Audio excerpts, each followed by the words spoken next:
lunch that I left in the fridge. It's for this concert tomorrow. It's super laced, so don't eat any of that.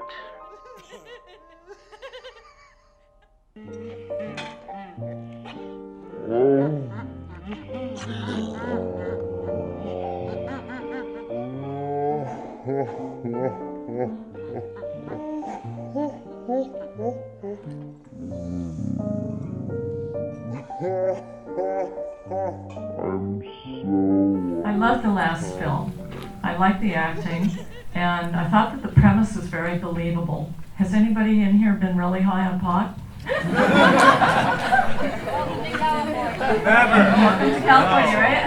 Right, California. And it did have a strange twist. The ending was kind of a strange twist. So I like that. I did like that the premise was very believable, that they showed up and they really had nothing in common, and then they got really high, and then they were like all like super tight. And it actually struck home a little bit because one time my mom got brownies from a friend, and he didn't actually specify. He just said, "I can't eat these because my throat hurts." So she was trying to get me to eat them, and I didn't. So she ate them, but she ate like a lot, and then we had this amazing bonding experience. And I thought like we had some magic breakthrough. She was just really high.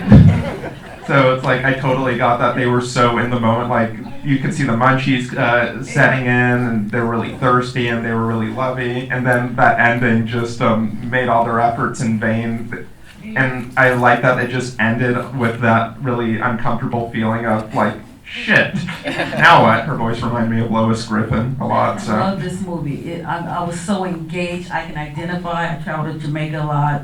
Sometimes you eat too many brownies or cookies, you know what I mean? But I really love it. I love the ending because it leaves it up to the viewer. Like, the ending is what you present in your mind. But this was an excellent movie. I felt like I was there, and I felt like I was Yeah, I really agree with everybody. The last film was hilarious, and it was so unexpected. You knew what was coming, and the twist. Oh my God! We don't know what's really gonna happen next. If there ever is a sequel to this movie, and the mom, I couldn't agree with you more. It sounded like Lois Griffin from Family Guy, and maybe a little tad bit of Marge Simpson too, or Francine Smith from American Dad, if you guys know what American Dad is. But yeah, this movie really did remind me of an episode of Family Guy, The Simpsons, and American Dad. Mainly Seth MacFarlane's work. It's really, I think, it was influential to this film. I think, and I really had a lot of fun watching this because I loved the use of weed and getting high to break all the barriers down of like being able to relate when you don't have the like preconceived like notions and prejudice of like East Coast, West Coast, what they had experienced in their life coming into this home of like people that they obviously had never met before and didn't really know. And when you break all that down, like they're just people who like are in questionable relationships. So I felt like the acting in the beginning of it was kind of stilted. And I also found myself laughing. I feel like I was laughing at the film and not with the film. When I saw their film right there, you know it's gonna happen. This thing actually happens. People actually do this. And I feel like a lot of these parents, when they get together, they probably become very awkward in the beginning, and the film takes us the beginning, and I feel like it was awkward at the end. I kind of feel like the other person said, you know, a little bit high. That element of them all getting super high really works because, like you said, the acting was a little jilted and kind of not very good at the beginning, and then everything kind of smoothed out, and then as you realize that they were getting high as, you know, like super high, like, oh, I get it, and everything started really coming together. And if it was intentional, props to the director or whoever is here, because it was great. But I really think that whole thematic element really tied the whole thing together. I think it was great.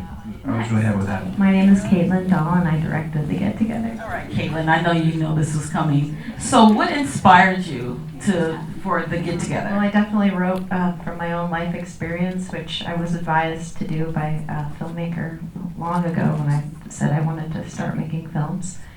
And yes, so my husband's a lot older than me, and we're both from Rhode Island and live here now that was sort of the inspiration for that. What was the most challenging part of filming your film? Our biggest challenge was our first location. Our location fell through like 3 days before we were going to start shooting, and because we went up for a location scout to this house that I found on Airbnb, and I was like, this is great, this is great. We walked in, and then realized it was literally like, here's the freeway, and then here's the house.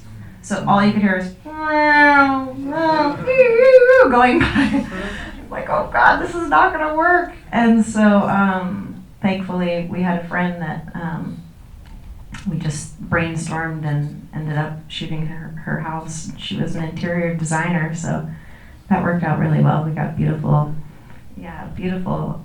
location. Can you guys tell me what you shot on and what the budget was for your project? I know it's kind of a specific question. Our budget was $10,000, and we shot with the red.